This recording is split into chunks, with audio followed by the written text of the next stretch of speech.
Pessoal, sejam muito bem-vindos ao quarto episódio do Falando de Bateria. E o tema de hoje vai ser uma delícia de falar. Vão ser veículos híbridos, elétricos, soluções em locomoção, carro a combustão e a relação combustível-baterias. E para esse bate-papo de hoje, está aqui comigo Rafa da Subattery. Seja bem-vindo, Rafa. Obrigado. E o Barbosa, Davi, da Barbosa Baterias. Bem-vindo, Davi. Obrigado, Silvio. Pessoal, quero começar esse episódio com a seguinte questão. Até onde é viável o carro elétrico? Ou melhor, como é viável o carro elétrico? Para uso urbano, para uso profissional, para uso de luxo? O ciclo de mercado está muito aquecido. O que você acha dessa nova onda, Barbosa?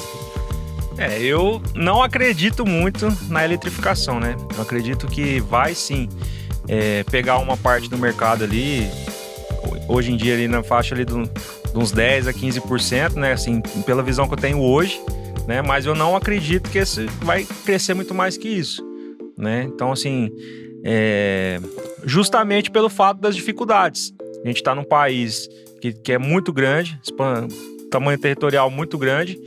Sabe que as pessoas gostam de viajar, tem a cultura de viajar, atravessar os estados aí. Então eu sou um cara que eu não acredito muito hoje na eletrificação, mas eu sei que vai ter sim a sua parte ali do mercado. Ô Rafa, como proprietário de veículo elétrico, você tem um Dolphin, né? Não é o carro de entrada da BYD, o carro de entrada é o Mini Dolphin. Sim. O preço do Dolphin é razoavelmente comparado a preço de carros populares, não está fora da média. Sim. E fala da sua experiência com ele em relação à autonomia, custo-benefício, perspectiva que você tem com ele no mercado para uso. Compara ele e o seu antigo carro para nós. Comparar ele com o meu antigo carro é um pouco difícil, porque eu tinha uma 3008, né? 2019, 20. Então é um pouco difícil eu comparar. Mas eu vou dizer que me surpreendeu, alguns pontos que me surpreendem positivamente na troca de veículo conforto interno, banco. A gente locou um carro há pouco tempo, né? De uma marca renomada brasileira. E foi um sacrifício dirigir de Campinas até São Paulo. São Paulo até Campinas, na verdade, que tu veio dirigindo, mas eu fui de Campinas até São Paulo. Foi um sacrifício. Foi. O carro, na ida para São Paulo, provavelmente estava com gasolina batizada e começou a falhar e eu quase fiquei no meio da marginal. Então, assim, a minha experiência de mais de um ano, fechou um ano agora em outubro, que eu tô com um carro, é uma experiência muito boa para quem tem planejamento. Se tu não tem preocupação nenhuma na vida, se tu não se planeja para fazer nada, não é um bom uso. Eu não recomendo um carro elétrico para quem quer pegar o carro a qualquer momento e viajar a 500 quilômetros. Isso é impossível. Tu tem que ter um planejamento. Existem aplicativos que te ajudam a fazer esse planejamento, mas assim, é perfil de usuário. Tu tem que comprar algo que faça sentido na tua vida. Então, assim, para onde que eu viajo? Eu viajo de avião quando eu quero viajar para um lugar longe. Quando eu quero viajar, a minha casa na praia é a 150 metros, 150 quilômetros da minha residência. Eu vou com o meu carro elétrico até lá, chego com 54% de bateria. Até para quem não sabe, o carro elétrico gasta mais bateria na estrada. Ele gasta mais bateria quando acelera. Por que tu vê vídeo todo dia de gente ficando empenhada na beira de estrada com carro elétrico? Tesla com gerador amarrado atrás. Porque assim, tu tá na cidade, ele tá calculando uma autonomia com a velocidade média da cidade, que é baixa, tá em média de 30 km na velocidade média. Aí ele tá calculando que esse carro pode andar 120 km em 30 por hora, com uma velocidade média. Aí tu vai pra estrada e andar 100. Aí tu não chega onde precisa chegar. Esse é o ponto, né? Mas a gente tem um conhecimento técnico para controlar isso. Agora, o público normal que compra um carro na esperança de ser a solução da vida dele, não consegue, né? Mas assim, é muito bom andar em silêncio, não ter barulho nenhum. É muito bom o torque instantâneo, né? O pessoal fala muito, mas esse carro daqui não vai valer 50%. Eu digo assim, cara, hoje já falam isso, que um carro elétrico, a FIP é menos 50%.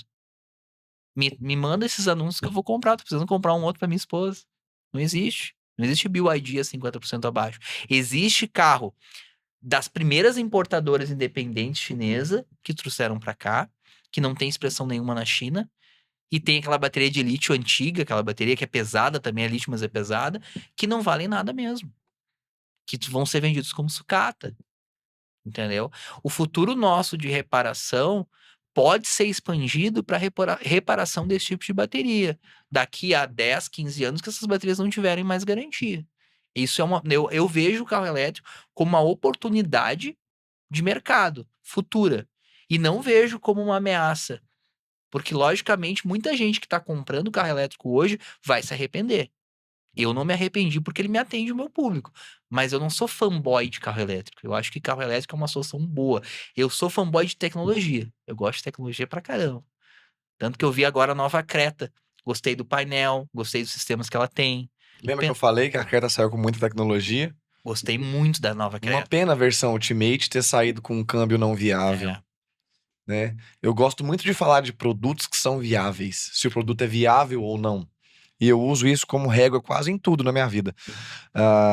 O carro elétrico, toda conta que eu faço, ele não é viável para quem usa o carro para levar o filho na escola, na natação, ir para o trabalho e guardar na garagem de novo.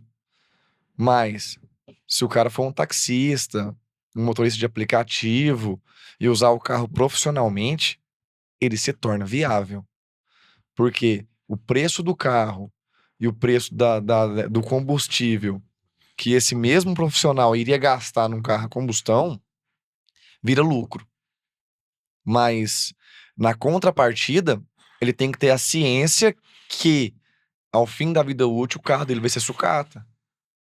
Que vai estar com uma quilometragem alta, e mesmo sendo um carro bom, não tem valor de mercado mais. Então, falando de fonte energética, eu acho que o carro elétrico, usando bateria de lítio, não é a solução, porque o lítio é muito pouco renovável. Tá? Então, o lítio é uma fonte de energia ruim. Não em desempenho, mas em ser renovável e o seu processo é sustentável. O processo de reciclagem só existem 2 tipos, né? Por água ou por fogo. É muito difícil, muito complicado. E a taxa de aproveitamento máxima é 10%. Sim. Então é uma conta que não baixa e não torna o produto viável, né? Fazendo essa linha de raciocínio, migrando de um elétrico para um híbrido, eu vejo um híbrido competitivo. Porque o híbrido se torna viável porque tem a vida útil maior. Porque mescla ali combustão, elétrico, combustão, elétrico. O que você acha dessa transição? Elétricos e híbridos, Barbosa? Essa transição é o que a gente estava esperando, né? O que a gente vem há anos aí esperando pela transição para veículos híbridos e elétricos, né? De repente, fomos tomados aí por uma quantidade grande de veículos elétricos que chegaram no nosso país, né? Não sou hater de elétrico, né? Apenas exponho minha opinião, mas a gente sabe que existem cidades aí que estão tomados os portos de veículos esperando para ser vendidos. Teve um encontro de BYD lá na Paraíba. Mas sabemos que tem muito carro parado esperando ser vendido, né? Às vezes a demanda que eles esperavam não foi alcançada ou ainda vai ser, né? Mas assim, a minha opinião também sobre o híbrido ainda eu fico em cima do muro, porque eu sei que o híbrido, por mais que seja uma necessidade global, questão de emissões de gases, de reduzir essas emissões aí da forma que eles estão ali esperando, né? A gente sabe que tem normas aí, tem obrigações a serem batidas. Na Europa tem a data lá até 2035, né? Que tem que parar de produzir veículos a combustão. Aqui no Brasil acho que um pouquinho depois. Mas assim, hoje, falando eu, Davi Barbosa, eu não compraria nem um veículo híbrido, nem um elétrico. O híbrido não compraria por qual motivo? A gente sabe que o motor a combustão hoje é um motor que já vem dando problemas também. Não é mais como era antigamente, que você comprava um carro e ficava lá 5 anos sem ter qualquer tipo de problema. A gente tem casos aí de veículos que é trocado o motor, carro com menos de 5 mil quilômetros. Então, assim, na minha opinião, o híbrido você vai ter os 2 problemas. Você vai ter o problema da combustão e também o problema da eletrificação, né? Então, assim, eu não acho viável também nem o híbrido. Ô, Rafa, nessa pegada de viabilidade, você acha que as metas globais vão ser alcançadas e cumpridas ou você acha que todos os países vão flexibilizar e recuar nessa obrigação da extinção do veículo a combustão? Eu acho que todos os países vão recuar. Mesmo tendo carro elétrico e acreditando na tecnologia, eu acredito que vão recuar. Por quê? Porque o dinheiro fala mais alto. Além do dinheiro, precisa de recurso natural para fabricar essa bateria, né? Então, assim, hoje a gente tem, de um lado, a BYD, que é o maior fabricante de carros elétricos do mundo, que fabrica sua bateria. Então, eles têm o carro e a solução energética para colocar dentro do carro. Só que, em contrapartida, quais são os investimentos que ela mesma faz no Brasil para recarga? O que eu vejo hoje em grupos do carro é isso, é a falta de comprometimento da marca com a recarga recarga dos veículos, entendeu? Diferente da Volvo, que faz um sistema que agora deixou gratuito, e eu, como dono de BYD, achava que tinha que ser sempre cobrado de outros carros, porque o cara não é meu cliente. Por que eu vou entregar energia de graça para quem não é meu cliente? É porque a Volvo híbrida e elétrica agora, para proprietários, é gratuita a recarga. E para Isso. veículos que não sejam Volvo, é cobrado a recarga, não é isso? Que, É que ficou isso. determinado Mas no é, mas, Brasil. mas é do mesmo processo que entra uma assistência técnica na minha loja que não comprou comigo. Se quiser entrar, eu vou cobrar. Eu tenho custo, essa bateria não foi comprada comigo, eu não sou representante do fabricante. Então, eles estão certos em comprar. Aí tem gente que diz que é um valor abusivo. Eu acho assim, olha, é o processo, é o custo da energia deles.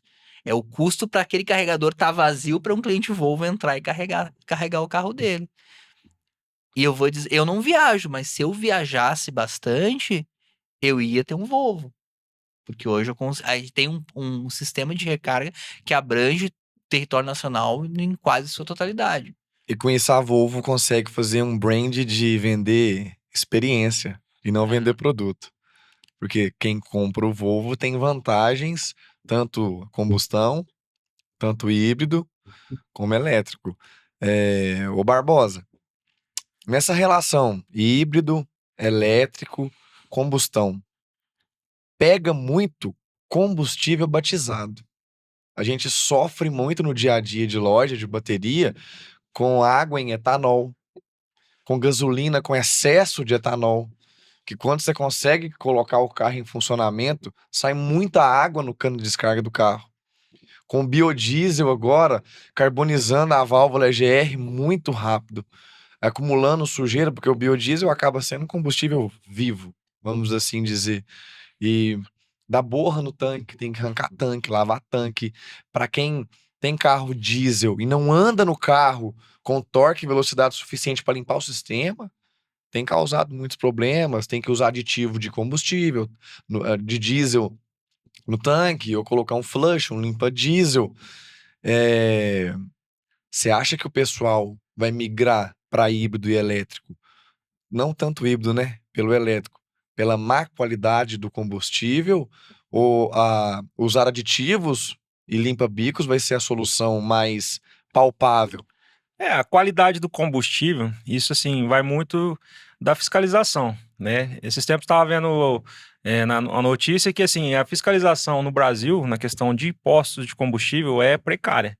Não tem como eles fiscalizarem a quantidade necessária ali de postos. E essas alterações que eles fazem aí, muitas das vezes, tipo, uma porcentagem de etanol na gasolina, aumenta, isso daí colabora, querendo ou não, para poder ter uma adulteração ali no combustível. Porque a pessoa fala, pô, o carro tá falhando, como o Rafa estava falando aqui, um carro com 30 e poucos mil quilômetros falhando, sim. né? Então, assim, a pessoa acabou de abastecer, ela não sabe se é normal do carro, se é o combustível, se não é.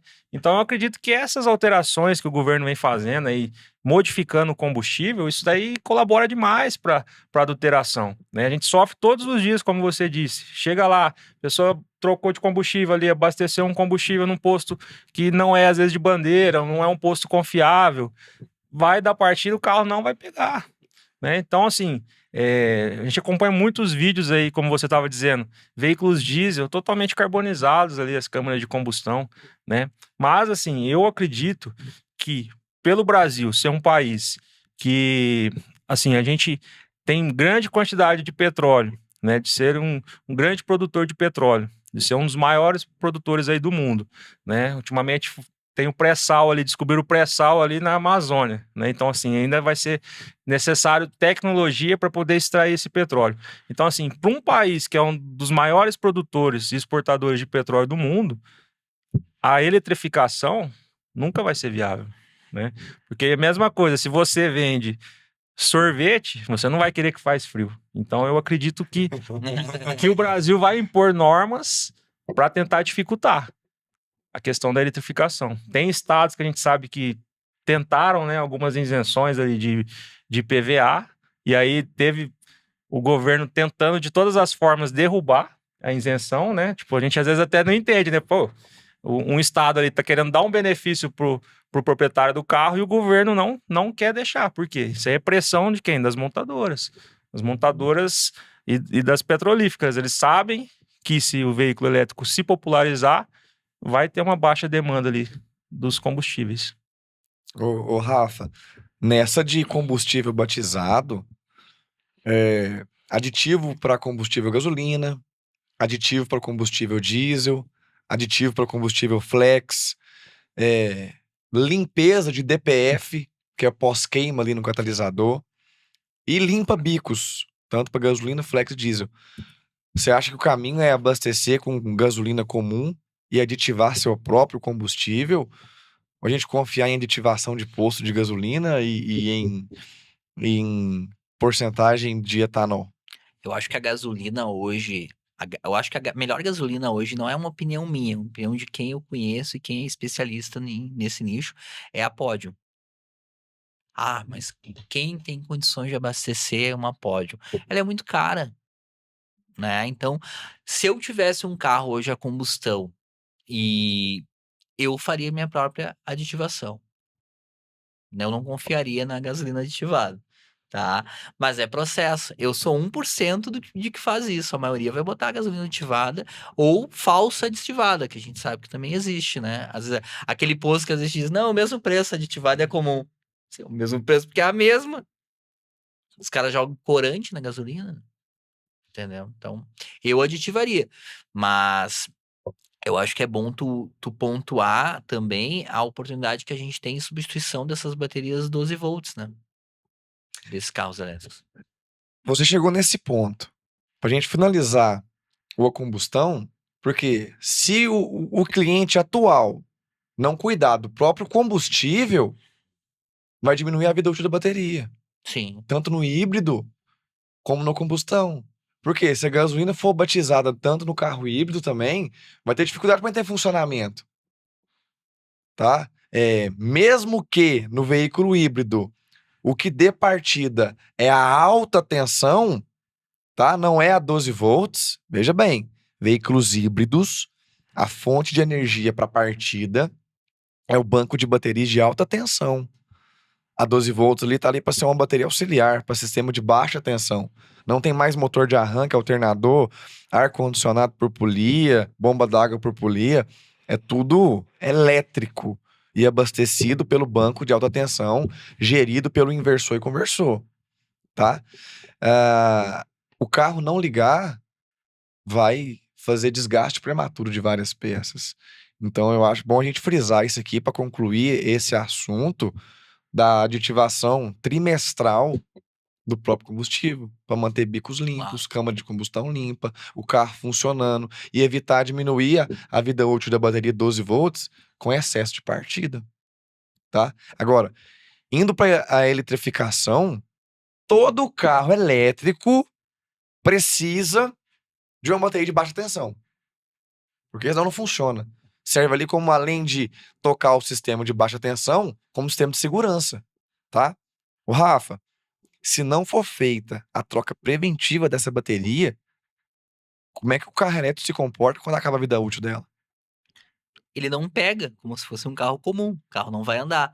Diferente, né, da maioria dos carros que a gente tem hoje, que se desprograma todo, ele até perde hora, data, mas a maioria é que a gente tá num mundo novo. O que a gente tá trocando bateria hoje de carro elétrico de 12 volts? É de um EJ1, Leaf. Jack, né? O Jack, o J1, EJ1, EJ4, é o que se troca. Não, algum outro lugar no Brasil troca de algum Tesla da Alguns vida, mini Dolphin uns mini Dolphin. começaram O mini agora. Dolphin veio com uma bateria chumbo ácido chinesa que não é boa, que não é a BYD que Não fabrica. dura. Quem fabrica essa bateria é uma fábrica terceirizada que não dura. O carro tem menos de um ano e tá dando garantia. Cara, e a BYD quer matar o lojista, né? Porque o mini Dolphin vem com a bateria chumbo e o Dolphin vem com a bateria de lítio. Ah. Mas a BYD tá comprando a bateria 12 volts do mini Dolphin em lojas como eu, como tu, como Barbosa. Ela, de certa forma, ela tá querendo resolver rápido, porque assim, comprar de um distribuidor é mais burocrático que ir lá e te pagar e comprar a bateria. Então ela tá pagando o incêndio de uma forma considerável boa. Agora, assim, vamos falar de tempo de revisão. Tempo de revisão em Porto Alegre, eu agendei uma revisão de 1 ano por tempo. Eu tô com 11 mil quilômetros, eu acho. E demora 30 dias para fazer uma revisão. Venderam muito carro, cresceram demais muito rápido. Então o atendimento começa a ficar saturado. Entendeu? Então, assim, isso é algo que é de se pensar. Eu compro carro novo, relativamente novo, com garantia há muito tempo. E eu tenho experiência Volkswagen, eu tenho experiência Peugeot, eu tenho experiência Honda, Fiat, sabe? Então eles têm que. A questão da assistência técnica tem que correr atrás um pouco ainda. Eles resolvem, mas às vezes dá algum percalço. Barbosa, a gente falou de elétrico, falou de híbrido, falou de combustível batizado, falou de o que é viável e o que não é viável, vida útil de bateria. A gente sabe que você também é da elétrica e gasolina ruim queima bomba de combustível, atrapalha a linha de pressão. Além de não abastecer em posto com bandeira duvidosa, vocês tocaram num tema que é a fiscalização. Novembro e dezembro agora o Brasil tá sem fiscalização. Aqui é o 4º episódio, né? Eles vão ver isso aí, já vai ter passado. Em novembro e dezembro de 2024, o Brasil ficou sem fiscalização de combustível nos postos de gasolina, por falta de equipe, não foi viável. Investimento. Falta de investimento. Para nós, vai aumentar a venda de bateria nesse período. Vamos vender mais bateria em novembro e dezembro por causa dos combustíveis. Então, eu não tô achando ruim. Mas você tem algum conselho para dar sobre abastecimento para quem tá nos ouvindo, nos vendo? Muitas das vezes aqueles centavos ali que a pessoa acaba buscando economizar, né, pode sair muito caro. A gente sabe que para fazer hoje um reparo de bomba de combustível, trocar filtros e etc, ali fazer limpeza de bicos, né, que é uma polêmica também que muita gente fala, carro não precisa fazer limpeza de bico. Só fala que um carro não precisa fazer limpeza de bico quem nunca desmontou um bico e olhou a situação que ele fica. O bico fica sujo. É necessário fazer essa limpeza regularmente, colocar ele ali para fazer os ajustes ali, teste de estanqueidade, teste de vazão. Então, é necessário esse tipo de cuidado aí também, né? E assim, a gente sabe que, como você disse, não tem fiscalização. Então, a partir do momento que não tem fiscalização, procure postos de combustível de bandeira, né? Porque aquela bandeira ali vai garantir um mínimo de segurança para a pessoa, né? Porque a gente sabe que até os de bandeira corre o risco de estar com alguma fraude, mas a gente sabe que para adquirir ali hoje um posto, né, com a bandeira, a gente sabe que é feito um investimento. Essa bandeira, muitas das vezes, ela cobra qualidade, padrão de qualidade de atendimento, né? Então, assim, se os de bandeira já não tá tão confiável, imagina os sem bandeira.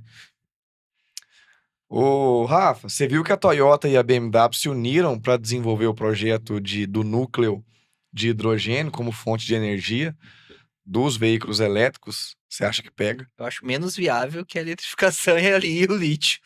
É um embrião ainda. Isso é menos viável, totalmente viável. Sabe qual é a coisa que eu acho mais... Eu vi na Europa o carro, como é que ele chama? Toyota... Não é o Camry, não. Mirai. Mirai. Eu vi lá na Espanha. Na Espanha tem Mirai rodando já. Só que eu fiquei imaginando onde se abastece esse veículo? Quem são? Como vivem? O que comem? E onde se abastecem os Toyota Mirai? Sabe a coisa mais ridícula que eu vejo na indústria automotiva brasileira hoje? São os micro-híbridos, ou os híbridos leves, vamos dizer assim. A fábrica coloca uma bateria de bicicleta elétrica no porta-mala e coloca aquela badge lá, hybrid, no carro. Aí o que ela faz? O carro acaba efetuando uma banguela moderna, porque quando ele tiver em certa velocidade, o motor a combustão vai desligar e aquela bateria vai energizar, né, o sistema do carro. Então, gente, isso, não comprem híbridos leves, tá? Não queiram aparecer pro vizinho com híbrido leve. Não, vamos lá, vamos reforçar. Olha pra lá que eu vou olhar pra cá. Pessoal, não compra veículo híbrido leve. Isso é uma gambiarra e vai ser lançado ano que vem no Brasil. Não compra isso. Isso é bom pra mim, que sou reparador, que vou ter que consertar seu carro e não vai ser barato. Não compra. Rafa, você lembrou de uma coisa que quase caiu nesse episódio? Híbrido leve. Barbosa, a maior gambiarra lançada no mercado que eu vi na minha vida. O Stonic com micro-híbrido, com seu alternador e capacitores que geram energia, o negócio vira uma banguela. Pelo amor de Deus. Você acha que você vai comprar um carro micro-híbrido? Nunca. As rodovias aqui são péssimas, imagina o que vai virar esse carro. É que nem o dono de Prius que anda numa BR a 40 por hora pra não gastar o motor a combustão, sabe? Mas ainda assim ele tá tendo economia, porque ele tem uma bateria. Agora, cara, híbrido leve não compra, não existe. Isso é uma alternativa desesperada da indústria. Aí eu vou dizer indústria nacional. Gente, não tem indústria nacional nenhuma. A última indústria nacional foi a Gurgel. A gente não tem indústria nacional de fabricação de veículo. Todas não são nenhuma daqui. É uma tentativa desesperada de conter a venda de carros importados para o Brasil. Que vai vender porque o público compra o nome, ele compra híbrido, hybrid. Ele compra o nome. Pessoal, para finalizar esse episódio, pensem antes de comprar as novas tecnologias e usa a viabilidade, né? Se eu tenho um conselho para deixar para vocês, se for viável, compre. Se não for viável, não encare esse tipo de tecnologia nova, porque você tem mais a perder do que ganhar. Barbosa, dá um conselho para quem está nos vendo e nos ouvindo aí sobre novas tecnologias, combustíveis e perspectivas do futuro. Por favor, não comprem. Não comprem, porque uma que a gente sabe que, né, aqui a gente tá falando a maioria para lojista de bateria, né? A gente sabe que tem outras pessoas que assistem, mas a bateria desses carros aí vai ser mais difícil de ser trocada, né? A gente sabe que a gente vê aí os carros aí, não vai ser igual é hoje. Então, se você é lojista de bateria, faça lobby contra os carros elétricos. Rafa, dá o seu último conselho. Eu discordo, eu acho que tem que apoiar a tecnologia. A gente só tá aqui hoje falando sobre tecnologia, sobre mudança, porque a gente foi a favor da tecnologia.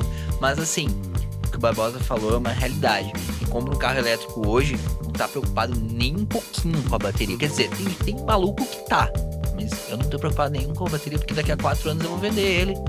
E aí e quem comprar ainda vai ter mais 4 anos de garantia.